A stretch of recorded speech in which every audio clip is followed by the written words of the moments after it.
رب اشرح لي صدری ویسر لی امری واحلل عقدۃ من لسانی یفقہوا قولی واجعل لی وزیرا من اہلی۔ قرآن کی لغوی موضوع کی ایک اور مثال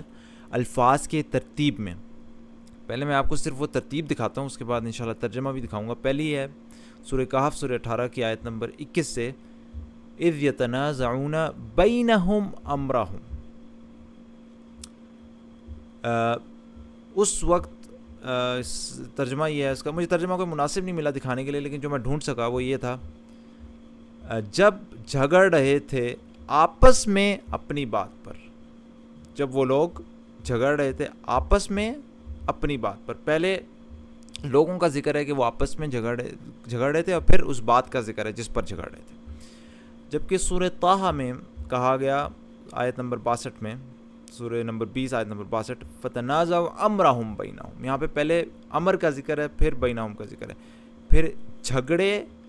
اپنے کام پر آپس میں، یہاں پہ پہلے جھگڑے کا ذکر ہے اور پھر ان کے لوگوں کا ذکر ہے، تو یہاں پہ ترتیب الٹ ہو گئی۔ اب اس کی خوبصورتی سمجھنے کے لیے اس کے سیاق و سباق کو ہم دیکھتے ہیں۔ جہاں پر ذکر ہے آپس میں لوگوں کا اور پھر اس کام کا ذکر ہے، کام کی یعنی اہمیت گویا کہ کم کر دی گئی، اس کو بعد میں لے کے آیا گیا، کیونکہ آپ سیاق و سباق دیکھیں، سیاق و سباق یہ ہے کہ اصحاب الکہف کا واقعہ ہے کہ جب ان پر اللہ تعالیٰ نے لوگوں کو ان کو اطلاع دے دی کہ وہ کدھر چھپے ہوئے ہیں، غار میں کدھر ہیں وہ،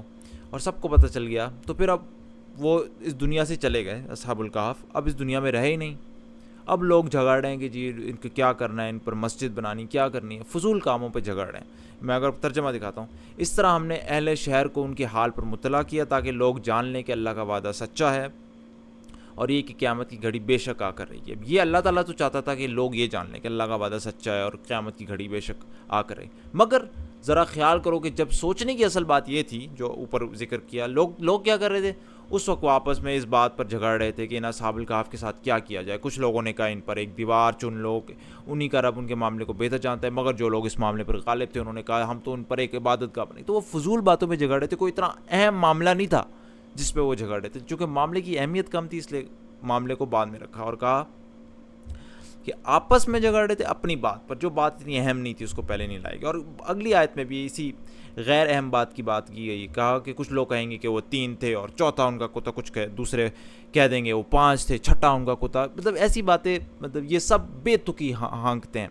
کچھ اور لوگ کہتے ہیں کہ 7 تھے، 8واں ان کا کتا، تو سبحان اللہ، کو میرا رب ہی بہتر جانتا ہے کہ وہ کتنے تھے، کم ہی لوگ ہیں ان کی صحیح تعداد جانتے، بس تم سرسری بات سے بڑھ کر ان کی تعداد کے معاملے میں لوگوں سے بحث نہ کرو اور نہ ان کے متعلق کسی سے کچھ پوچھو۔ سبحان اللہ، تو آپ دیکھیں فضول باتوں کی جب بات ہو رہی کہ جب وہ فضول باتوں میں پڑے ہوئے تو اس معاملے کو بعد میں رکھ دیا کہ گویا کہ کوئی اتنی اہمیت نہیں، آپس میں اپنی بات پر کہنے لگے۔ جبکہ سورہ طٰہٰ میں کہا کہ وہ پھر جھگڑے اپنے کام میں، اس کام کو، امر کو پہلے رکھا اور پھر آپس میں کی بات ہوئی، کیونکہ کام اتنا اہم تھا۔ یہ حضرت موسیٰ علیہ السلام جادوگروں کے درمیان ایک مقابلہ تھا، حق ثابت کرنے کے، لوگوں کو دکھانے کے لیے کہ سچ ہے، حضرت موسیٰ علیہ السلام سچے ہیں اور جادوگر اور فرعون غلط ہے۔ تو یہ تو پورا معاملہ ہی بہت اہم تھا۔ اگر میں آپ کو شروع سے سکھاؤں، یہ آیت نمبر 62 ہے، آیت نمبر 60 سے دیکھیں، پھر الٹا پھرا فرعون، پھر جمع کیے اپنے سارے داؤ، پھر آیا، معاملہ اتنا کرٹیکل ہے، کہا ان کو موسیٰ نے کم بختی تمہاری، جھوٹ نہ بولو اللہ پر، پھر غارت کر دے گا تم کو کسی سخت آفت سے، یا اور مراد کو نہیں پہنچتا وہ جھوٹ جس نے جھوٹ باندھا۔ پھر جھگڑے اپنے کام پر آپس میں اور چھپ کر کیا مشورہ، بڑی ضروری بات تھی، بولے۔ اب دیکھیں کتنا امپورٹنٹ یہ کام ہے اور یہ معاملہ ہے، کیا کام ہے؟ بولے مقرر یہ دونوں جادوگر ہیں، چاہتے ہیں کہ نکال دے تم کو تمہارے ملک سے اپنے جادو کے زور سے، اور موقف کرا دیں تمہارے اچھے خاصے چلن کو، سو مقرر کر لو اپنی تدبیر، پھر آؤ قطار باندھ کر، اور جیت گیا آج جو غالب رہا۔ تو سبحان اللہ، بڑا ایک امپورٹنٹ، پورا معاملہ بڑا امپورٹنٹ تھا، ایک مقابلہ تھا حضرت موسیٰ علیہ السلام اور جادوگروں کی طرح۔ بولے اے موسیٰ یا تو ڈال یا ہم، تو سبحان اللہ، یہ معاملہ آپ سارے پڑھ لیں کہانی، چونکہ معاملہ اتنا ضروری تھا حق کو ثابت کرنے کے لیے، لہٰذا یہاں پہ اللہ نے پہلے امر کو رکھا اور کہا فتنازعوا امرہم بینہم، جھگڑے اپنے کام پر اب آپس میں، سبحان اللہ۔ جبکہ سورہ کہف میں بس آپس میں پڑے ہوئے تھے، لگے ہوئے تھے، جو مرضی وہ ڈسکس کر رہے ہیں آپس میں، کیا کریں، اتنا امپورٹنٹ کام نہیں، اس کو بعد میں رکھا۔ سبحان اللہ، ایک ایک لفظ کی ترتیب این اپنے سیاق و سباق کے مطابق، سبحان اللہ۔ اللہ تعالیٰ قرآن کی خوبصورتی ہم پر کھولے۔ سبحانک اللہم و بحمدک، اشہد ان لا الہ الا انت، استغفرک و اتوب الیک۔